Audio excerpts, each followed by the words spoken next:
akin pa nga nagsisimula ang panibagong buhay. Buhay na mas mataas ang uri, mas mataas ang antas kung ikukumpara sa buhay na taglay natin dito sa lupa. Dahil doon, wala ng kalungkutan, doon, wala ng panaghoy, wala ng pagluha, wala ng COVID, doon, wala ng kamatayan. Kung hindi ang namamayani ay lubos na ligaya at buhay na walang hanggan. Kaya umiiyak man po kayo, nasasaktan man kayo sa maagang pamamaalam ni Atty. Rainier Almazan. Kung ang kapalit naman ng kanyang paglisan sa piling niyo ay ang makasama niya ang Diyos, so be it. Mas magandang dihamak yun. Kaya sa ganitong pagkakataon, kina-challenge tayo na mas pairalin natin ang ating pananampalataya kaysa sa ating debosyon. Ipagkatiwala natin si Rainier sa mapagkalingang awa at pagmamahal ng Diyos. Simulan natin ang ating banal na pagtitipon sa ngalan ng Ama at ng Anak at ng Espiritu Santo. Sagot? Amen. Sumainyo ang Panginoon. Asumin rin. Mga kapatid, ang ating minamahal na si Atty. Rainier ay pumanong na sa piling ng Diyos upang doon itamasahin niya ang kaliwanagan, kaligayahan, at kapayapaan. Ang kaliwanagan ng Diyos ay nagbibigay buhay. Ang nakakakita sa Diyos ay nagkakamit ng buhay. Kaya't ang Diyos na hindi nakikita ay nagpakita sa mga tao upang sa pagkakita sa Kanya, ang lahat ay magtamo ng buhay. Hindi tayo maaaring mabuhay kung walang pakikihati sa buhay ng Diyos at kung hindi tayo magtatamasa ng Kanyang kabutihang loob. Kaya nga makikita natin ng Diyos upang tayo ay mabuhay at upang higit tayo mapalapit sa poong may kapal. Sa bawat panalangin ang ating itutugon, Amang makapangyarihan, kami iyong kaawaan. Ulitin po natin. Amang makapangyarihan, kami iyong kaawaan. Nung binyagan ng ating minamahal na si Atty. Rainier, sa kanya ipinunla ang binhi ng buhay na walang hanggan.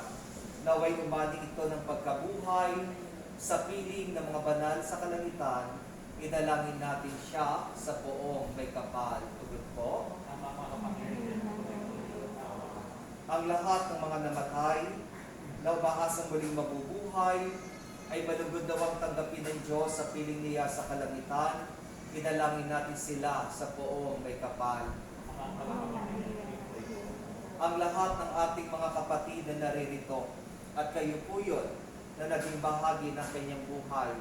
Marahil bilang asawa, mga anak, apo, kung meron pa, o kung meron man, magulang, kapatid, tita, tito, o kung sino man kayo na ngayon ay nagdadalamhati, nalulumbay, nalulungkot, nagluluksa sa kanyang maagang pamamaalam.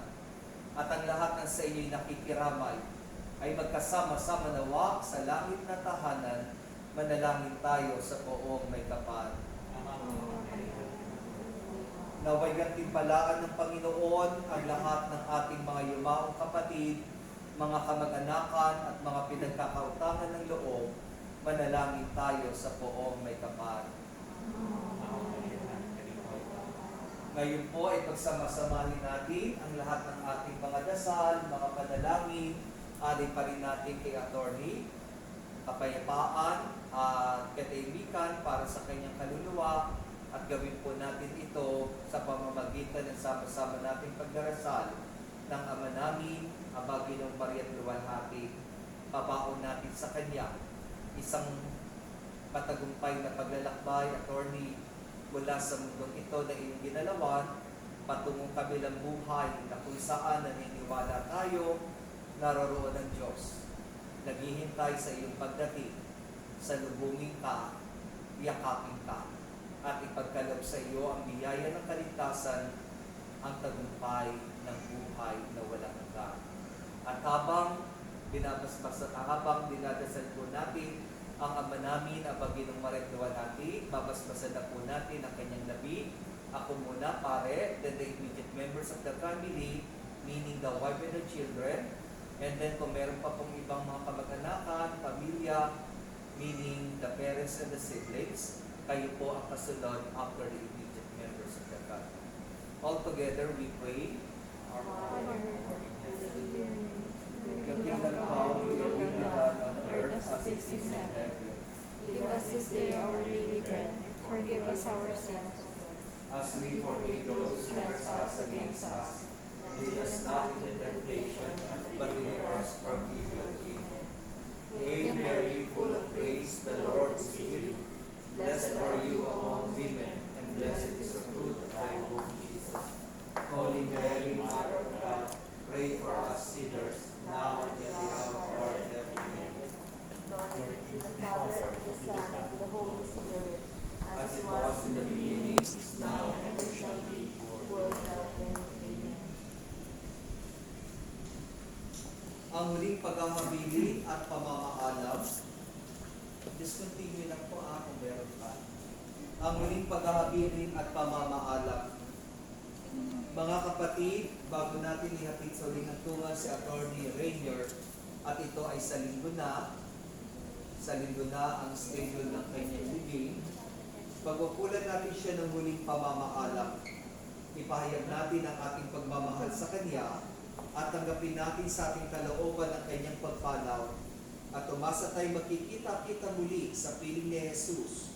Doon ay wala ng dusa, wala ng kalungkutan, at wala ng kamatayan, kung hindi ang mamamayari ay lubos na ligaya at buhay na walang hanggan.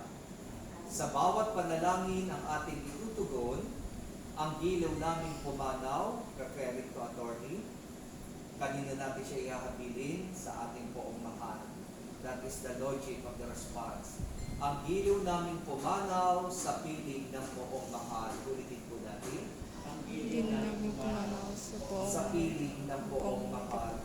Mga anghel, mga banal, tanang na sa kalangitan, halik kayo at samahan tugon po. Ang ilaw naming pumanaw sa piling ng poong mahal. Si Kristo ang mag-aakay sa kandungan ni Abraham upang doon si Attorney Rainier ay humimlay. Tugon po. Ang giling namin pumanaw Sa piling ng poong mahal. Sa ilaw na walang hanggan, kapayapaan kailanmay, pagkamiti ng may kapal. Tugon po. Ang ilaw naming pumanaw sa piling ng poong mahal. Ama naming mapagmahal, patuloy po namin inahabilin sa iyo ang aming minamahal na si Attorney Rainier Almazan na pumanaw na sa buhay na ito. Huwag mo po siyang pababayaan at pamalagiin mo siyang buhay sa iyong piling. Alang-alang sa iyong awa at pag-ibig, patawarin mo na sana ang kanyang mga pagkukulang at nagawang pagkakasala dala ng kanyang kahinaan. Manatili nawa siyang maligaya sa iyong piling, kasama ng iyong anak at ng Espiritu Santo, magpa sa walang hanggan. Paalam po sa inyo, Daddy, kapatid namin pumanaw, mapasapiling ka nawa ng poong may kapal at ang pagpapala ng Diyos ay patuloy at patuloy mong baunin. Sa ngalan ng Ama at ng Anak at ng Espiritu Santo. Amen. Sa paraiso, magkikita tayo muli. Samahan ka ng mga anghel at mga santo. Kahit ikaw ay nauna at kahit may nauuna, tayo pa rin ay magsasama-sama upang lagi tayong nabigaya sa piling ng Diyos Ama. Sumayin niyo ang Panginoon Sumayin. at pagpalain po kayo ng makapangyarihang Diyos Ama, Anak at Espiritu Santo. Tapos na po ang ating banal na pagtitipon. Tumayo kayong patuloy na iniingatan, patuloy na pinagpapala at ginagabayan ng awat pag-ibig ng Diyos kahit sa mga ganitong pangyayari, sa ganitong mga karanasan at kaganapan ng buhay. Nakikiisa po ako sa inyong pagluluksa. God bless you all. Enjoy life. Malungkot, namatayan, but life must go on.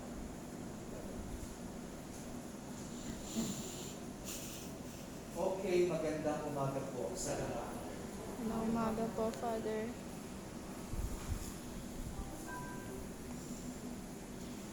Taga saan ang mga Albasan? Kagayan po sa Cagayan Valley, Cagayan de Oro. Kagayan ba? Ano? Ako. Kapatid ko.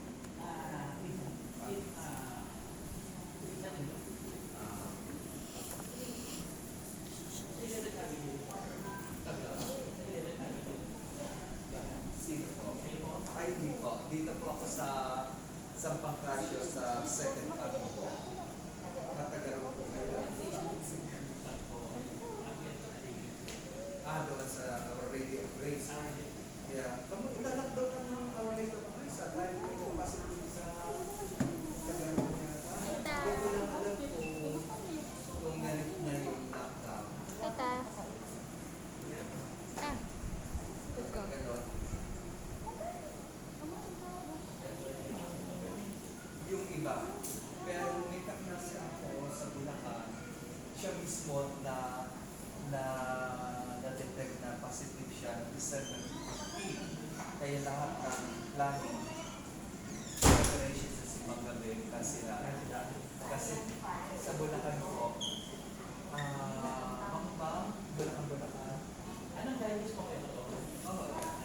Okay. Television po po.